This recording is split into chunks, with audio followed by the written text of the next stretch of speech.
ओम श्री साईनाथाय नमः।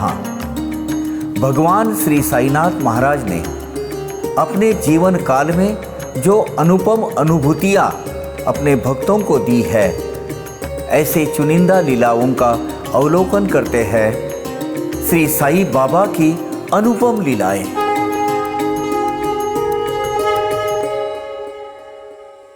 ओम श्री साईनाथाय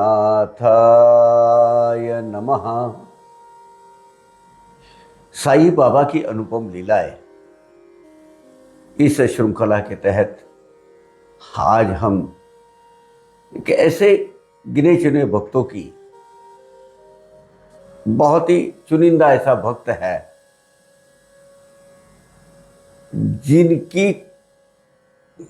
जिनके ऊपर बाबा की कृपा हुई और वो एक सेवाभावी डॉक्टर कैसे बने, इसके बारे में हम, और ये कथा का जो कथा डायरेक्ट जिसके साथ घटी है उसने मुझे बताई है। आज वो हम में नहीं है, बाबा के चरणों में गए हैं।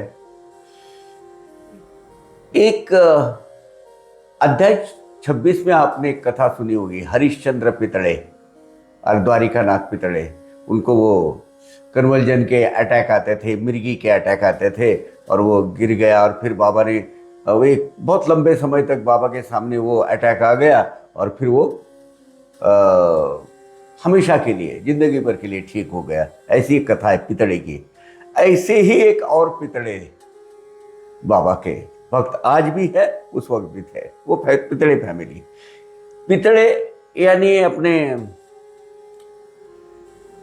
पितल होता है, वो पितल के व्यंजन बनाने वाले, पितल के मतलब काम करने वाले। इनके घर में आज भी पार्ला में बाबा की एक पित्तल की बनाई हुई बड़ी मूर्ति है। मुझे बड़ा सौभाग्य प्राप्त हुआ इनके साथ मिलने का। ये पूरी मनोहर पितड़े जी नाम उनका है, मनोहर पितड़े, और उनकी धर्मपत्नी, दोनों भी बाबा के बहुत नज़दीकी भक्त। मुझे ये कहानी उन्होंने लगभग 98 में बताई होगी, 98-99 में बताई है। हुआ यूं, इनका पहले इनका परिचय देता हूँ। इनका दीक्षित काका का घर है नया। अब दीक्षित काका के घर में जो बंगले में जो नया साईं मंदिर बना है, उसके चंद कदम पहले, बिल्कुल कॉर्नर पर, बहुत साल पहले इनका सबूरी नाम का होटल था। एक उपहार गृह बोलते हैं उसको, नाश्ता चाय नाश्ते का, उसमें वड़ा इडली सांभर वगैरह सब वो मिलता था। मैंने भी वहाँ जाके उसका आस्वाद लिया है। तो ये पितले साहब ने फिर बाबा के बारे में मुझे बताया, देखो बाबा ने क्या करिश्मा किया है। हुआ यूं कि इनका लड़का जो आज बाबा का एक जाना माना सेवाभावी डॉक्टर टीम का हेड है, वो कैसे मैं आपको बाद में बताऊं। उसका नाम है डॉक्टर अमोल पितड़े। इनके साथी का घटना घटित हुई है। पिताजी चल बसे, मनोहर जी चल बसे। हुआ यूं कि ये अपनी माध्यमिक शिक्षण जो होता है, मिडिल 12th तक का या 11-12 तक का जो भी उस वक्त था, 1989 की बात है ये, 89-90 की, वो उस वक्त उसने कंप्लीट किया और वो मेडिकल के लिए ट्राई कर रहा था। अब उस वक्त के वो मेरिट लिस्ट के हिसाब से इसको 1-2% मार्क कम थे, तो बम्बई के जितने भी जाने माने जो मेडिकल कॉलेज है उसमें उसको नहीं मिल रहा था एडमिशन। लेकिन एक जुनून था कि हमें डॉक्टर ही बनना है, सेवा करनी है। निराश हो गए थोड़े पिताजी और लड़का कि बोले यार बम्बई में कहीं नहीं मिल रहा है, बाहर जाना पड़ेगा। और बाहर सुना है उस वक्त बहुत सारा मतलब रैगिंग बिगिंग के चक्कर होते थे कॉलेजों में वगैरह। और ये बिल्कुल सीधा साधा लड़का है अमोल पितड़े। तेरा एडमिशन तो कहीं ना कहीं बम्बई में नहीं मिली, कहीं ना कहीं मिल जाएगी, ऐसा उनका विश्वास था। लेकिन बाहर जाने के लिए वो थोड़े से हिचकिचा रहे थे। खैर बोले चल बाबा के ऊपर छोड़ देते, चल बाबा के दर्शन के लिए शिरडी जाते हैं। वहाँ गए, बाबा का प्रार्थना की, बाबा को दर्शन, समाधि के दर्शन लिए। क्योंकि वो जानी मानी हस्ती थी उस वक्त, तो काफ़ी संस्थान के पदाधिकारी या अधिकारी वर्ग उनके से उनका परिचय रहता था। उस वक्त वो पीआरओ थे, शिंदे करके, शिंदे साहब पीआरओ थे उस वक्त। तो उन्होंने बताया कि देखो ये लड़का अभी मेडिकल के लिए एडमिशन लेने की सोच रहा है, लेकिन बम्बई में कहीं हो नहीं रहा है, हम बाबा को प्रार्थना करने आए थे, आप भी प्रार्थना कीजिए। वापस आ गए यहाँ। बोले बम्बई में नहीं मिलता है तो जो वाशी में DY पाटिल है ना, वो DY पाटिल में ट्राई करते हैं। वहाँ गए, तो उन्होंने बोला यहाँ तो नहीं, यहाँ की तो फुल हो गई, और यहाँ की जो डोनेशन, वो बिल्डिंग फंड वो जो होता है वो कई लाखों में है, आपको मिलेगा, ये नहीं मिलेगा, आप कोल्हापुर में जाइए, कोल्हापुर को हम आपको एडमिशन दे देते हैं। अभी कोल्हापुर में उसने सुना था कि वहाँ वो बड़ा रैगिंग बेगिंग ज़्यादा होता है और बहुत सताते हैं बाहर के बच्चे को वगैरह। मान्य ये नहीं होगी, मतलब उस वक्त ये उसके दिल में डर पैदा होता, ऐसा कुछ है नहीं, वहाँ है नहीं। बहुत अच्छे कोऑपरेटिव लोग हैं कोल्हापुर के, बहुत समझदार और मैच्योर्ड पीपल है, लेकिन वहाँ क्या उसके दिल में जाके वो डर बैठ गया था, उसको अब कौन क्या करे। 2-4 दिन के बाद पीआरओ जो था शिंदे साहब, उनका खत आया कि बोले बाबा मेरे सपने में आए और आपको कहने के लिए बोल दिया है, खत लिख कर ले, उन्होंने लिखा है कि आपका बम्बई में काम हो जाएगा, चिंता मत कीजिए। अब बाबा ने ऐसा आश्वस्त कर दिया। 2 दिन के बाद वो DY पाटिल का तो उन्होंने छोड़ दिया, फिर वो MGM ट्रस्ट जो है, सुधीर कदम साहब उनके संचालक थे, education director. If I am not wrong, Kamal Kishore Kadam जो MLA भी थे, और शायद एक टर्म मिनिस्टर भी थे कमल किशोर कदम, यस, नांदेड़ के।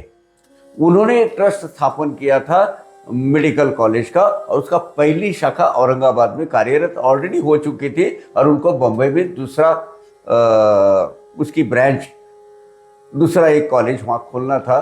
तो नेरुल जो है वाशी के बाजू में है, बॉम्बे के जो सबर्ब है, वहाँ उन्होंने कॉलेज खोला। हालांकि हेड ऑफिस वहाँ था, लेकिन कॉलेज के प्रीमाइसेस था वो कलम्बोली में थे।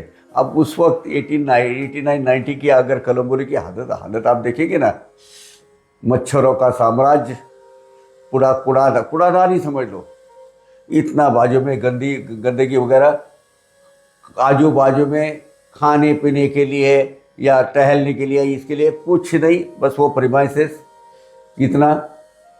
वहाँ का स्टाफ, उनको ना चाय ना नाश्ता, कुछ भी नहीं। अब वो ये वहाँ गए, दोनों पिता पुत्र, मनोहर पितड़े जी और अमोल पितड़े, दोनों गए। बोले ऐसे ऐसे एडमिशन चाहिए।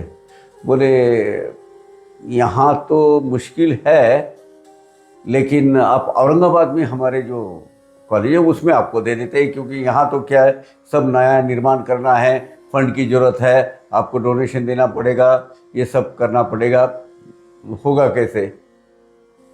बातों में कदम साहब ने पूछा कि क्या करते हो आप।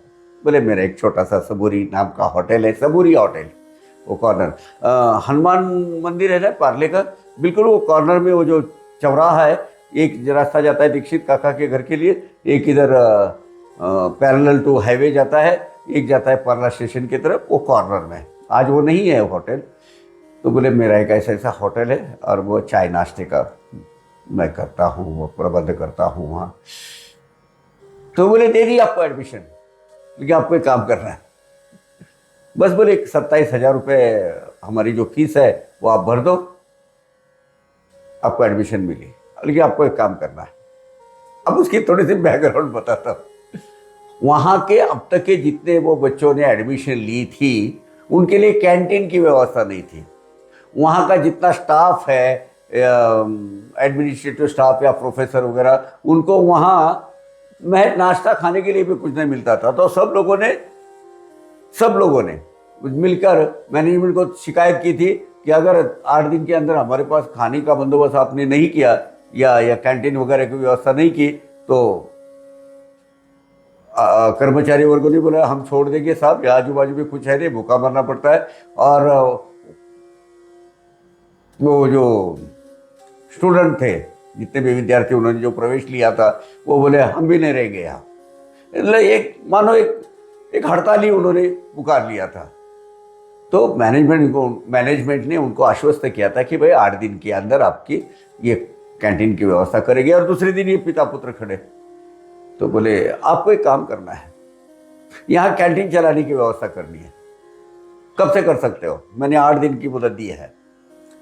बोले साहब एक काम करते हैं, मुझे तो सब रेडी है, आप जरा टेबल वगैरह सब लगाइए, मेरा वो कैंटीन है ये बताइए, जरा साफ सुफ करके रखिए, मैं जाता हूँ। मुझे तो क्या है, बोले एक वो सब बड़ी बड़ी प्लेट जो है प्लेट डालूंगा, एक छोटा अपना एक टेम्पो ले लूँगा, यहाँ लेके आए के चालू कर दूंगा। आज का दिन दीजिए मुझे, आज के दिन आप साफ सफाई वगैरह सब कीजिए। दूसरे दिन उन्होंने सवेरे सवेरे सब वो जितने भी व्यंजन बनाए थे, वड़ा सांभर इडली वगैरह जो भी है, पोहा उपमा वगैरह, वो सब के ले लिए, बड़े बड़े वो जो भगोने होते हैं वो ले लिए, प्लेट वगैरह लेके सीधा टेम्पो से पहुंच गए वहाँ, सब सजा के रख दिया। और प्रिंसिपल साहब को बुला लिया, डीन साहब को, कि बोले कैंटीन चालू है सर, आप आइए, आप औपचारिक तौर पर उसका उद्घाटन कीजिए। अब ये बात फैल गई पूरी कैंपस में, बड़ा जल्लोश। और ये 7 दिन वो बोले थे, दूसरे ही दिन अपनी कैंटीन चालू हो गई, दूसरे दिन जो भी बोलो अपनी कैंटीन चालू हो गई। बड़ा उनको जल्लोश मनाया, जश्न मनाया वहाँ उन्होंने। पितले साहब ने खुद मुझे ये बात बोली है। एडमिशन मिला, एक डॉक्टर हो गए वो। डॉक्टर होने के बाद बोले मेरे गुरु ने, मेरे साईं बाबा ने मुझे ये सब दिया है। मैं एक तो मुझे परसेंटेज 1-2% कुछ कम था, वो तो कम थे, उसके बावजूद भी बाबा ने मुझे डॉक्टर बनाया है, तो कुछ ना कुछ मकसद डॉक्टर होगा। तो अमोल जी ने पिताजी को पूछा क्या करना चाहिए मुझे, गुरु दक्षिणा के स्वरूप में मुझे बाबा को कुछ देना है। पितली जी बहुत पायस और बहुत प्योर 100% थे। मैं पर्सनली, मेरे दोस्त थे और हम बहुत बार मिल चुके हैं। बोले मुझे कुछ गुरु दक्षिणा के स्वरूप में मुझे कुछ देना है, क्योंकि बाबा ने मुझे, बाबा का बनाया हूँ, मैं डॉक्टर हूँ। तो पितले जी मराठी में हमेशा वो बोलते थे, दुजियाचे हित चिंतावे होईल तितके भले करावे। यानी हमेशा औरों का बारे में अच्छा सोचना, उनके हित की बात सोचना, उनका अच्छा कैसा होगा, इसलिए हमेशा इनिशिएटिव लेना, और जितने अपने से बनता है उतना अच्छा करते चलो, करते जाओ। बोले तो एक काम कर। अब उस वक्त क्या हुआ था, रामनवमी के उपलक्ष्य में बहुत सारी पालकियां निकलती थी शिरडी से, अब बंबई से शिरडी तक जाने की। अब उनका जो रास्ते में चलते चलते पैर को छाले आना, बड़े बड़े फोड़े आना, पैर दुखना, मसल दुखना, बूढ़े सब लोग चलते थे। तो बोले क्यों ना हम बाबा की सेवा इस माध्यम से करेंगे। तो वो क्या करते थे, सब मेडिकल जो रिक्वायर्ड होते, फर्स्ट एड वगैरह सब वगैरह, अपनी एक मोबाइल वैन जो है होती है, मोबाइल डिस्पेंसरी बोलो, मोबाइल डिस्पेंसरी का उन्होंने धीरे धीरे बाद में आई, पहले तो वो सब साथ में चलते थे अपने बक्से लेके और सबकी सेवा करते थे। तब से आज तक 26 साल हो गए, 26 साल कंटिन्यूअस, लगातार। ये जो डॉक्टर अमोल पितड़े और उनकी जो सहयोगी लोग हैं, और भी बहुत, फिर कारवां जुड़ता गया, लोग मिलते गए, सब साथ में रहते हैं। ये अपने शिरडी के जो सदा घोड़े हैं, विनिमा के मानस पुत्र, वो भी उनसे जुड़े रहते हैं, क्योंकि वो जितना लगता है मेडिकल, दवा, गोलियां, ऑइंटमेंट, ड्रेसिंग, बैंडेज वगैरह सब साथ में लेके वो बम्बई से शिरडी आने वाली जितनी भी उनका जो प्रवास होता है 10 दिन का, वो 10 दिन में ये ये स्क्वाड, ये जो पथक है वो उनके साथ में रहता है और सबकी सेवा करते रहता है लगातार। 1 साल का भी उसमें मतलब ये सेवा खंडित नहीं हुई है। ऐसे हमारे डॉक्टर अमोल पितड़े, जिन्होंने ये सेवा भावी डॉक्टर का बाबा ने ही उनको स्थापित किया, बाबा ने ही उनको कार्यरत किया, बाबा ने उनको डॉक्टर बनाया। और ये भी लड़का बड़े फक्र के साथ बोलना पड़ता है कि गुरु दक्षिणा इस तरीके से अपनी बाबा को दे रहा है। 10 दिन तक बंबई से लेके शिरडी तक पहुंचने तक ये मेडिकल स्क्वाड ये स्वयं उनकी सेवा इसी माध्यम से देते रहते हैं। 2 चीज इसमें बहुत जरूरी मैं कहूँगा कि बाबा ने ही इस लड़के को, अभी तो बड़े हो गए डॉक्टर अमोल पितड़े बोलते हैं हम भी उनको, तो कैसे चुना बाबा की सेवा के लिए, कैसे चुना। और कोई आसार नहीं नजर आते, इतने पैसे कहाँ से लाए डोनेशन वगैरह सब भरने के लिए, ये करने के लिए। महज एक रेगुलर जो 27,000 रुपया है वो फीस भर दी और कलम्बोली के जो MGM कॉलेज है, आज भी है वहाँ कार्यरत है वो, वहाँ उनको एडमिशन मिली, MBBS हुए। उसके बाद उन्होंने अपनी प्रैक्टिस चालू कर दी। प्रैक्टिस के साथ में बाबा की सेवा में हर साल अपने जीवन के 10 दिन, वो बाकी के टाइम में भी देते हैं, सेवा करते हैं सब, लेकिन 10 दिन वो आज भी देखेंगे। कुछ क्लिप्स मिली तो हम कोशिश करेंगे आपके साथ इसको मिलने के लिए, वो जो स्क्वाड की कोशिश करेंगे हम, वो स्क्वाड की कुछ अगर फुटेज मिला तो। ये है भक्ति। और इसमें एक बहुत अहम बात मनोहर जी बोलते थे, दुजियाचे हित चिंतावे, सोचना औरों को कैसे मैं मदद कर सकता हूं, इसके उसका हित का क्या है, उसके हितकारक उसके लिए क्या है, वो पहले सोचिए। और अपने से जितना अच्छा बनता है उतना अच्छा बनिए। ये साईं बाबा की सीख मनोहर जी ने अपने बच्चों को दी, विरासत में दी, और वो बच्चे ने भी अपने सर पर ले ली और जितना अपने से होता है उतनी सेवा करते रहा। आज भी हमें वही करना है। लास्ट 26 साल से ये डॉक्टर साहब जो सेवा कर रहे हैं, हम भी हमारा स्लॉट ढूंढना है, कौन से तरीके से हम बाबा से जुड़ सकते हैं सेवा के माध्यम से।